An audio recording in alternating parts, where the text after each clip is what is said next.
So in our last class, we talked about the slope-intercept form and how to read it. The example is the slope-intercept form. And I want to tell you this again. This is the most popular way of writing and drawing a line. So in your IXL, you guys are asked to look at the equation and then look at the equation. Y is equal to 3 over 2x plus 2. And tell me what my slope is and what the y-intercept is. And these are delineated by the letters M and B. M for slope and B for the y-intercept. And if you remember the pattern, y equals to mx plus b, m is always next to the slope. Sorry, m is the slope. The slope is always next to x, and b is always by its lonely self. Now, if you're really like math orientated, the idea of a y-intercept is where the graph hits the y-axis. And that means the x value is 0. So if my x value is 0, you're always going to have the b value by itself. That's always going to be a given. Okay, if x is 0, it all disappears, and you're left with b.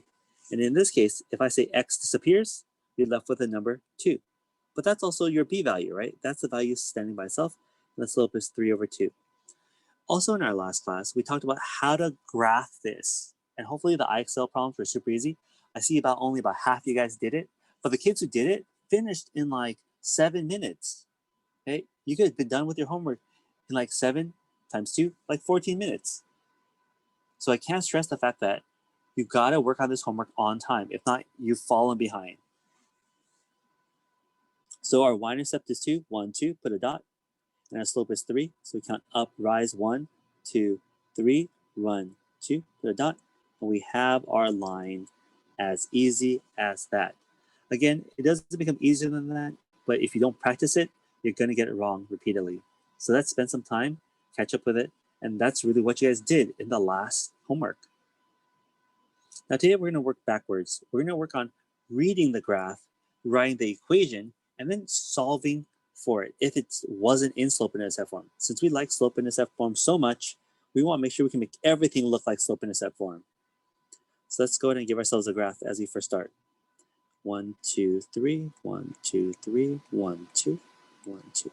So I'm going to give you guys a point on the graph. We're going to go ahead and draw a line. And the goal here today is to go back and write the equation of this line. Write the equation of the line. And we have 2 ways to write it. We can write this in standard form. We can write this in slope-intercept form. But for us right now, okay, I want us to just look at the picture and start counting y equals to mx plus b.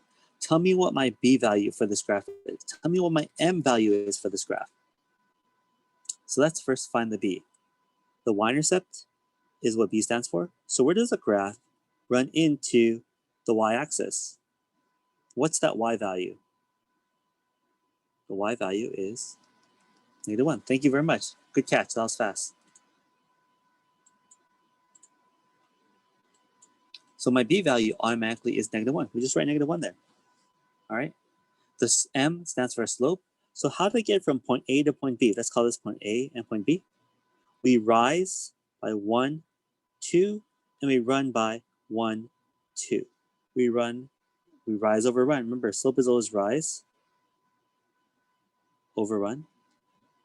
So it's going to be 1 over 1. Oh, sorry, 2 over 2, which reduces to 1 over 1. Let me rewrite that, I'm sorry. 2 over 2, which equals to 1 over 1. And you can say this equals to 1. Our m is equal to 1.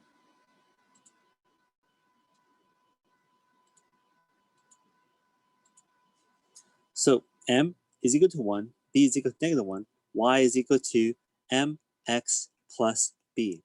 Just write in the values, 1 and -1. 1 times x, we don't have to write that. Y is equal to x minus 1.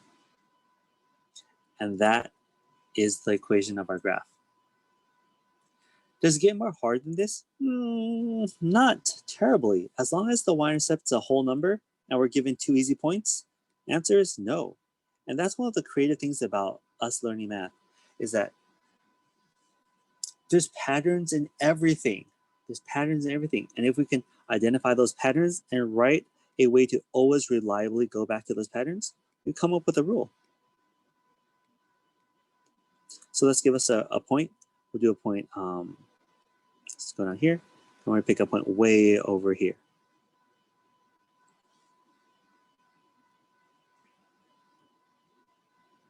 So I'm using -2 and +4. This is also, you write it as 4, 0 and 0, -2 if you want to. Okay, y equals mx plus b. Go ahead and tell me what my b value is first, and then go ahead and count what is the slope. Rise over run. And I'm going to say rise over run like 1,000 times, and you guys are still going to say run over rise. So say it out loud, rise over run, rise over run. Okay, so our y-intercept, our b value, I'm hearing someone say -2. And I would agree, -1, -2. That's where the graph runs into, right here, right? Runs into the y-axis. That's where the traffic accident happened. And then the rise, how to get from point A to point B? We rise by 1, 2, and we run by 1, 2, 3, 4. So 2 over 4. We can reduce that to 1 over 2. Thank you. So rewriting the problem, y is equal to m is 1 over 2 x minus 2. Now, let's actually see if this equation matches what we see. If I plug in the point 4, 0, would that work? If I plug in 4, will the answer become 0? 1 over 2 times 4 minus 2, right? So I plugged in y is 0 and x is 4. 2 minus 2, 0. Yeah, that works totally.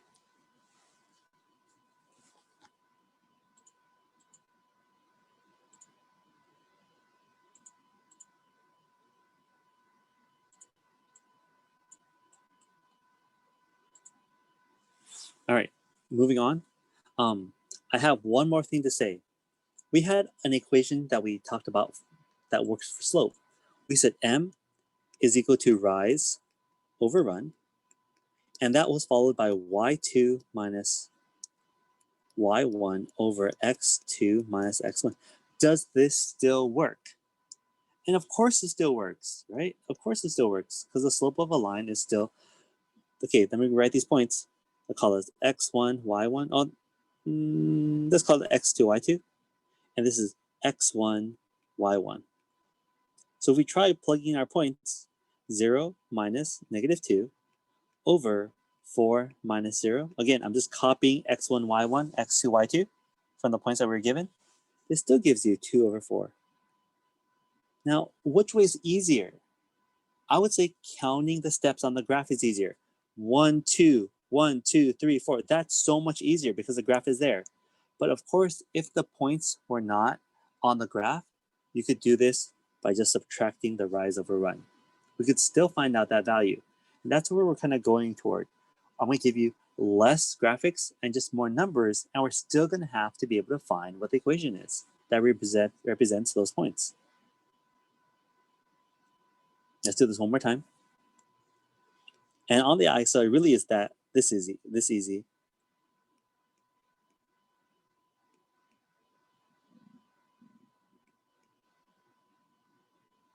Okay, here's my points.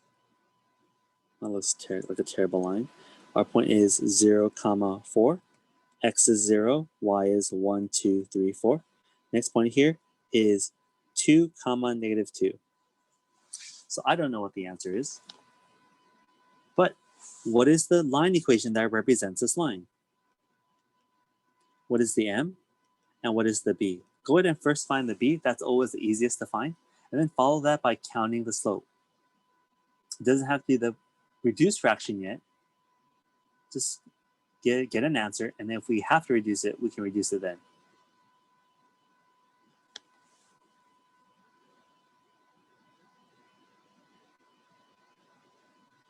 Okay, my b value is positive 4.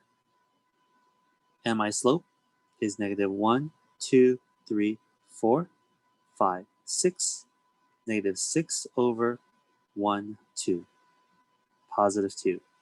So we went down by 6, but over to the right by positive 2. We can reduce that, divide it by, becomes negative 3. So now we have our y is equal to negative 3x plus 4. Done.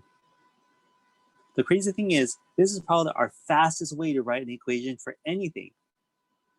We were able to write this whole equation for this line in a matter of seconds, really.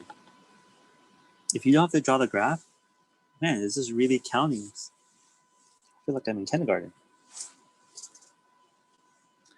Now, I want to try something. If I said x was 1, just test this. X equals to 1. If x was 1, what's your y value? If x was 1, what would your y value be? Sorry, the way I got b is the y-intercept. See, that's 4. Let me clean that up a little bit. Okay, that's 1. Right. That's 1, 2, 3, 4. That's how I got the b value. B is just simply where the line runs into the y-axis.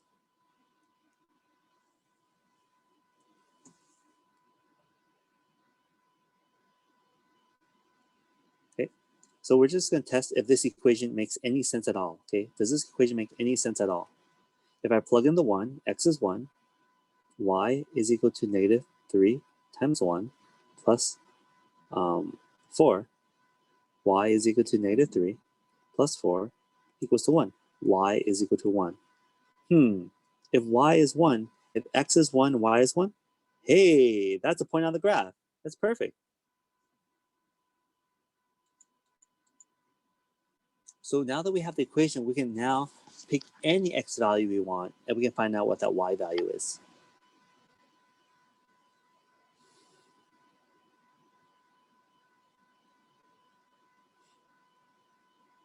Okay, so that's going backwards from looking at a graph to the equation. We have one more thing today, and today is what is my slope-intercept form if I'm not starting there? So we love slope-intercept form. Hopefully you love it too right now when it comes to graphing. And when you did the IXL, it was one of the easiest IXLs you did. That's fine, Tane. What if I write 3x plus 4y equals to 8? Okay, we could graph this using using our x-intercept and y-intercept, using x-intercept and y-intercept. We could say, make y 0, what's x? Make x 0, what's x? But today, I will teach you guys how to write this into slope-intercept form.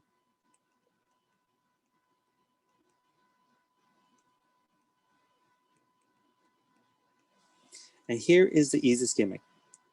It's really this reminder. What is slope-intercept form? It's y equals, oh, that looks terrible.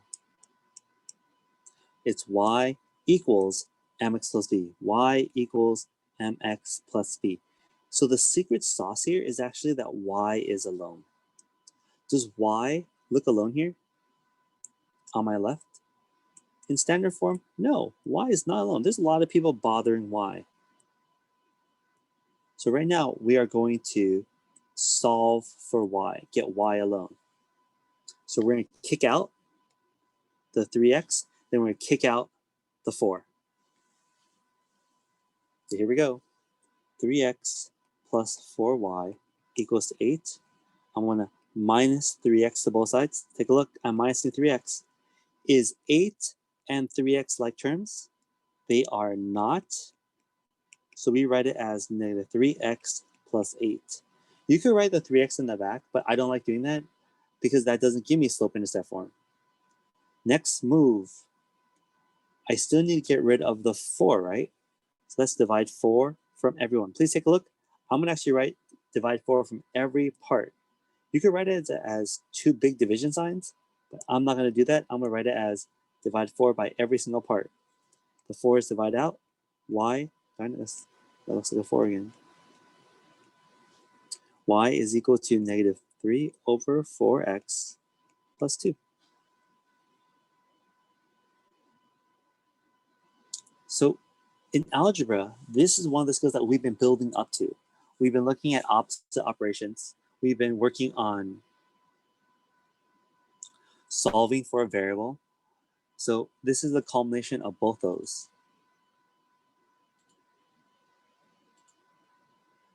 Okay, so let's do this again. Well, let's check. Actually, is this graph make any sense? Let's go ahead and try it. 1, 2, that's my y-intercept. And the slope is negative 1, 2, 3, 4. 1, 2, 3. Whoop, I miscounted that. The rise is negative 3, negative 1, 2, 3, and the run is positive 1, 2, 3, 4. I'll miss that again. That's a line equation. Now, if I tried using our intercepts, let's just double check it. If I wanted to graph this using my intercepts, if I make x 0, y would equal to 2. If I make y 0, x would equal to 8 over 3. So our y-intercepts would be y is equal to 2. Yes, that is true. If I count 1, 2, 3, 4, x would equal to 2.66, I think. Look, that's kind of ish, right? But I think slope intercept form is one of the easiest ways to graph. Not saying that standard form isn't easy to graph. We practiced that already. But slope intercept form, I think, is the faster way. Let's do this again. 2x plus 5y equals to, let's say, 10. You could probably graph this in standard form pretty quickly. X would be 5 and y would be 2. But let's go ahead and solve for y. So solve for y. Get rid of the 2x, and then get rid of the 5. 2x plus 5y equals to 10. Subtract 2x because I want to get y alone. Then divide everyone by 5.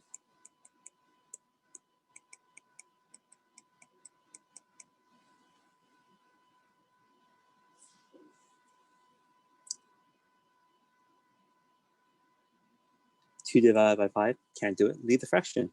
10 divided by 5, that's 2. Simplify when you can. 1, 2, put a dot. Now remember, the slope is negative 2 over 5, so I'm going to go down 2 and run 5. Down 1, down 2, then 1, 2, 3, 4, 5.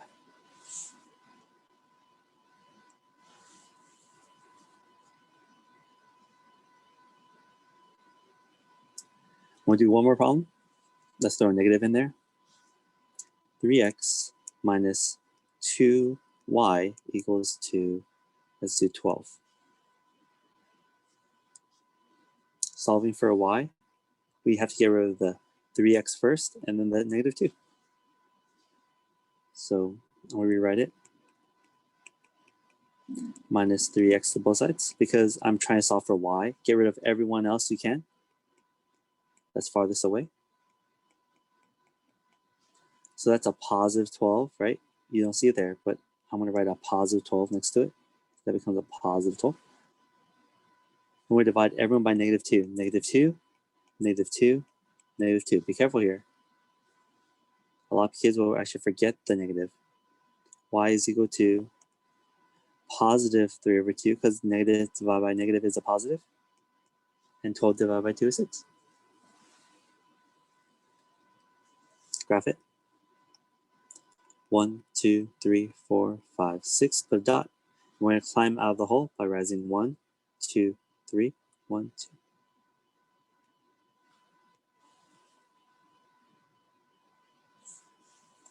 That's it.